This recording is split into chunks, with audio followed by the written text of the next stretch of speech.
Welcome to the class students. आज हम conflict theory में कार्ल मार्क्स के विचारों को समझेंगे। उसके पूर्व हम थोड़ा बहुत कार्ल मार्क्स की बायोग्राफी को जानने, कार्ल मार्क्स का जन्म कब हुआ और उनकी पृष्ठभूमि, उनकी सामाजिक पृष्ठभूमि क्या थी, उसके बारे में हम लोगों को थोड़ा बहुत जानकारी होनी चाहिए। थोड़ी बहुत जानकारी तो आप लोगों के पास में थर्ड ईयर के विद्यार्थी के रूप में आप लोगों ने जब सोशल थिंकर पढ़ा था तो आपको पूरा बायोग्राफिकल स्केच आपके टीचर्स ने थर्ड ईयर में पढ़ाया होगा। फिर भी यहाँ पर थोड़ा सा रिवीजन करते हुए मैं आपको कार्ल मार्क्स का बायोग्राफिकल स्केच दे देती हूँ। कार्ल मार्क्स का पीरियड है 1818 टू 1883। और मार्क्स के बारे में जब हम बात करते हैं, अगर हम इसकी आइडियोलॉजी के बारे में बात करते हैं तो मैं आपसे कहना चाहूँगी, कार्ल मार्क्स ने अपने कृतियों को लिखना जब प्रारंभ किया था उसके पूर्व भी मार्क्स के जो विचार हैं वो समाज के अंदर उपस्थित थे, लेकिन कार्ल मार्क्स ने उनको एक अलग तरीके से प्रस्तुत किया है जिसकी हम चर्चा करेंगे।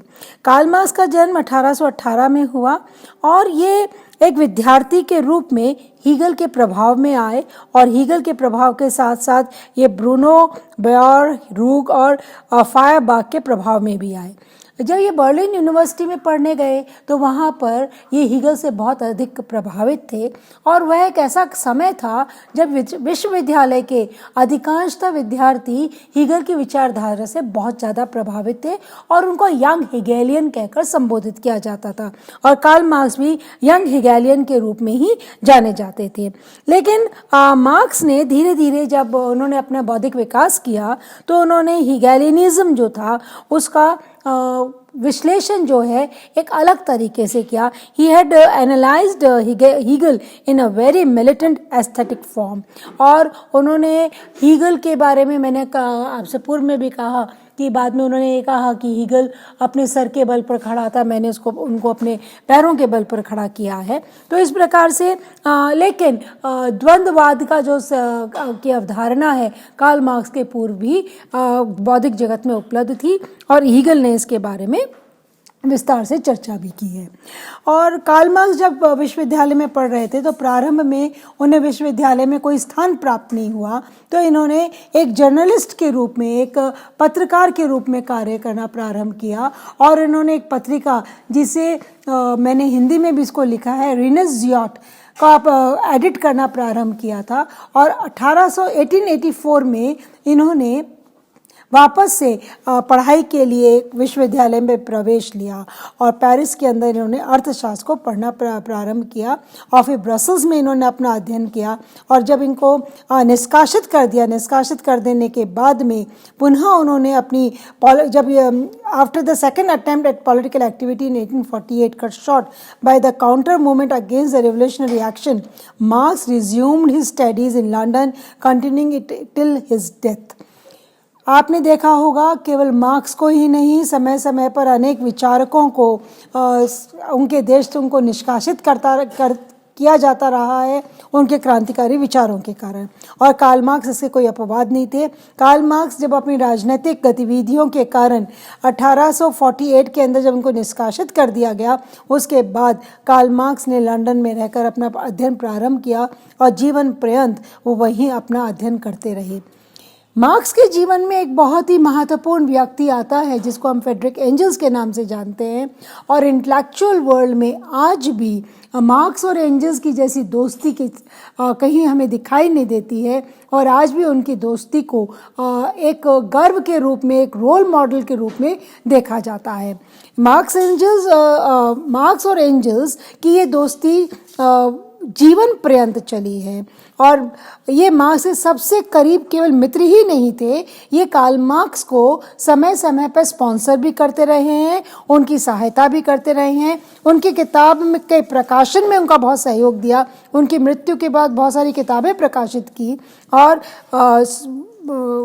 एंजल्स जो हैं एक बहुत धनी परिवार से आते थे और इनका प्रॉस्परस कॉमर्शियल फैमिली थी, चाहे उनके पास धन का किसी प्रकार का कोई अभाव नहीं था। In 1842, he left Germany to take a position with a firm in Manchester, England, and he acquired a knowledge of laissez-faire economics. ये अच्छा, एक और महत्वपूर्ण बात है, एंजल्स केवल कार्ल मार्क्स को आर्थिक रूप से संबल नहीं दे रहे थे, फ्रेडरिक एंजल्स स्वयं भी बौद्धिक उनकी बौद्धिकता में उनकी बहुत रुचि थी। इंटेलेक्चुअल एक्टिविटीज़ में फ्रेडरिक एंजल्स बहुत ज़्यादा एक्टिव थे। उन्होंने अर्थव्यवस्था को बहुत करीब से देखा था, इसलिए वो कार्ल मार्क्स के विचारों को समझने की क्षमता भी रखते थे।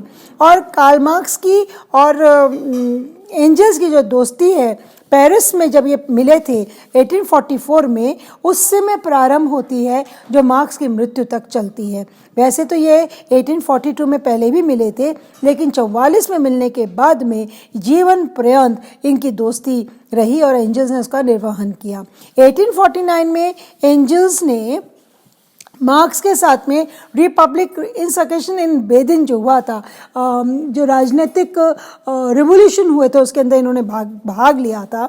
और इस प्रकार से हम देखते हैं कि मार्क्स की जो दास कैपिटल नामक पुस्तक आई थी 1850 में, उसके अंदर भी एंजल्स ने अपना बहुत अधिक सहयोग दिया था। तो एंजल्स जो हैं मार्क्स की कृतियों में बहुत महत्वपूर्ण भूमिका निभाते हैं, उसके प्रकाशन में और उसके साथ साथ उनके साथ में इंटेलेक्चुअल डिस्कशंस के अंदर उनकी बहुत महत्वपूर्ण भूमिका रही है। मार्क्स की जब हम बात करते हैं, marks theories becomes increasingly well known and influential specially outside England. काल कहने को दिया तले अंधेरा होता है, वही स्थिति मार्क्स की थी। चूँकि मार्क्स जीवन पर्यंत लंदन में रहे, इंग्लैंड में रहे, तो मार्क्स के का जो सिद्धांत थे मार्क्स, वो दिनों दिन बहुत अधिक पूरे विश्व में प्रसिद्ध होते गए। इंग्लैंड के अलावा, इंग्लैंड में वो इतने प्रचलित नहीं हुए, इंग्लैंड के बाहर वो बहुत अधिक प्रचलित हुए। और बहुत से लोग अब कार्ल मार्क्स के पास में बहुत से लोग इनके पास में आने लगे, रशिया से, जर्मनी से। और कौन लोग? जो रेडिकलिस्ट थे, रेवोल्यूशनरीज थे। रेडिकलिस्ट वे लोग होते हैं जो स्टेटस को के अगेंस्ट होते हैं, जो यथास्थिति का विरोध करते हैं। केवल विरोध करने के लिए विरोध नहीं, वो पूंजीवाद से परेशान होकर, शोषित होकर, वो लोग जब ये अनुभव करते हैं समाज को परिवर्तन की आवश्यकता है, तो रेडिकलिस्ट उस परिवर्तन की चर्चा करते हैं। तो कार्ल मार्क्स के पास में समय समय पर रशिया से, जर्मनी से रेडिकल्स और रेवोल्यूशनरीज आए, क्रांतिकारी, और वो उनसे चर्चा करते और उनसे पूछते कि इस विषय के अंदर कैसे कार्य किया जा सकता है। उसका परिणाम ये हुआ, पूरे विश्व के अंदर कम्युनिस्ट पार्टीज का निर्माण होने लगा। तो इस प्रकार मार्क्स इतने महत्वपूर्ण हो गए कि लोग अब उनके पूरे विश्व के अंदर उनके विचारों का प्रचार प्रसार होने लगा। अगर आप देखें तो कार्ल मार्क्स मात्र एक ऐसे सामाजिक विचारक हैं जिनके नाम से कोई विचारधारा जानी जाती है। हम जब भी साम्यवाद की बात करते हैं, कम्युनिज्म, कम्युनिस्ट, सोशलिज्म, हम सीधा मार्क्स की बात करते हैं, मार्क्सवादी विचारधारा। ऐसा कोई थिंकर नहीं है जिनके नाम पर कोई विचारधारा हमें देखने को मिलती है। केवल कार्ल मार्क्स के आधार पर ही हमें ये विचारधारा देखने को मिलती है। कार्ल मार्क्स के विचारों की जब हम चर्चा करते हैं तो इसके महत्वपूर्ण कुछ विचार हैं। इनके इकोनॉमिक बेसिस सोशल ऑर्गेनाइजेशन, इस पर इन्होंने बहुत ज़्यादा चर्चा की है। सामाजिक संगठन का आर्थिक आधार, the classes and class conflict that arise around economic interest, आर्थिक अभिरुचि के इर्द गिर्द वर्ग और वर्ग संघर्ष की उत्पत्ति, the importance of ideology in both maintaining and understanding a social order, सामाजिक व्यवस्था को बनाए रखने एवं कमजोर करने में विचारधारा का महत्व। इन्हीं के इर्द गिर्द हमें कार्ल मार्क्स के विचार दिखाई देते हैं। तो ये संक्षेप में मैंने आपको कार्ल मार्क्स का परिचय दिया है कि कार्ल मार्क्स वास्तव में उनका क्या कंट्रीब्यूशन रहा है, कार्ल मार्क्स किन किन लोगों से प्रभावित रहे हैं, कार्ल मार्क्स के जीवन में किस व्यक्ति ने क्या भूमिका का निर्वहन किया है, इसकी चर्चा मैंने संक्षेप में आपके साथ में की है। और आपको ये भी मालूम होना चाहिए कि कार्ल मार्क्स एक बहुत गरीब परिवार से आते थे और ज्यू थे। तो कार्ल मार्क्स ने अपने जीवन में बहुत संघर्ष देखे थे और उन संघर्षों को उन्होंने अपने बौद्धिक, अपने इंटेलेक्चुअल राइटिंग्स में उस संघर्ष का सदुपयोग किया। वो अपने संघर्ष से पीड़ित नहीं हुए, वो अपने संघर्ष को लेकर काम करना उन्होंने बंद नहीं किया, बल्कि उस संघर्ष से उन्होंने ऊर्जा ली और उस ऊर्जा से प्रेरित होकर ही आपने Das Kapital, communist manifesto, Holi family, the poverty of philosophy, German ideology जैसे इतनी महत्वपूर्ण महान ग्रंथ इन्होंने लिखे हैं कि आज भी वह आज के हमारे समाज के लिए, मानव समाज के लिए एक महत्वपूर्ण कृतियों के रूप में जाने जाते हैं।